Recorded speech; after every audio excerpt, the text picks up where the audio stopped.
The stock market briefly stalled Thursday before closing higher for the third day in a row. And the slight hiccup came after Beijing denied the Trump administration's claims that there are ongoing trade talks between China and the U.S.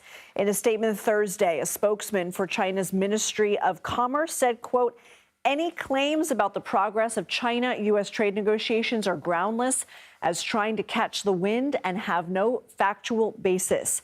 When asked about the statement at the White House, President Trump insisted meetings with China are underway.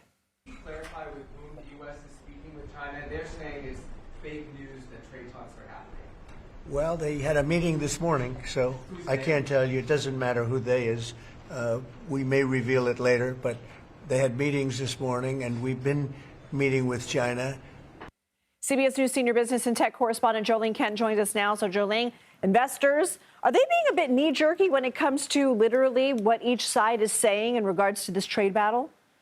Look, the stock market represents the stock market and not necessarily the broader economy, right? But what we're seeing is a search for certainty in a period of great uncertainty. And so you saw some of the back and forth today because there is a sense of, okay, what is really happening here? There's two different sides of the story. They don't match up. So you see basically that unfolding in the stock market. You could call it knee-jerky. You could also call it just a sense of trying to figure out what's going on as the tariffs continue to be negotiated or not negotiated.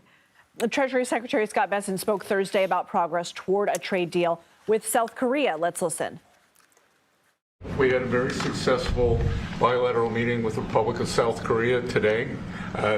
We may be moving faster than I thought, and we will be talking technical terms as early as next week. How significant is this?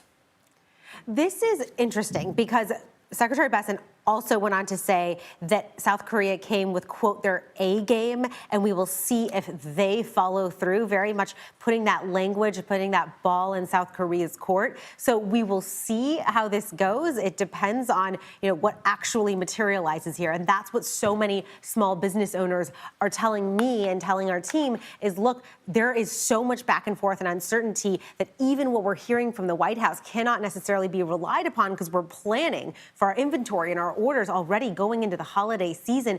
This deal with South Korea has not been inked, and there has not yet been an agreement of understanding, as the secretary put it. They may be getting closer to that, but that has not been solidified yet. So there's a long way to go on this front. There's been a lot of up and down in the tech sector in the wake of these tariffs. I know you said, Wall Street's not mainstream. Tech shares were up across the board Thursday. Tesla, Nvidia, Amazon, all trading 3% higher. What does that tell you?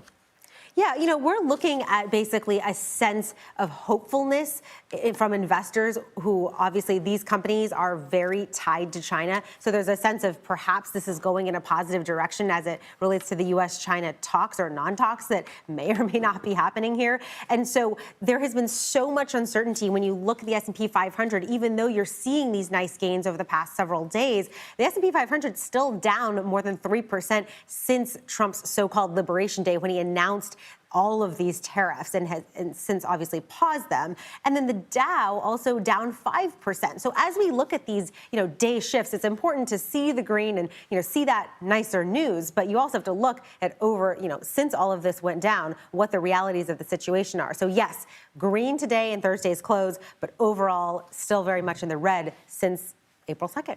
Okay, Jo Ling Kent, thank you.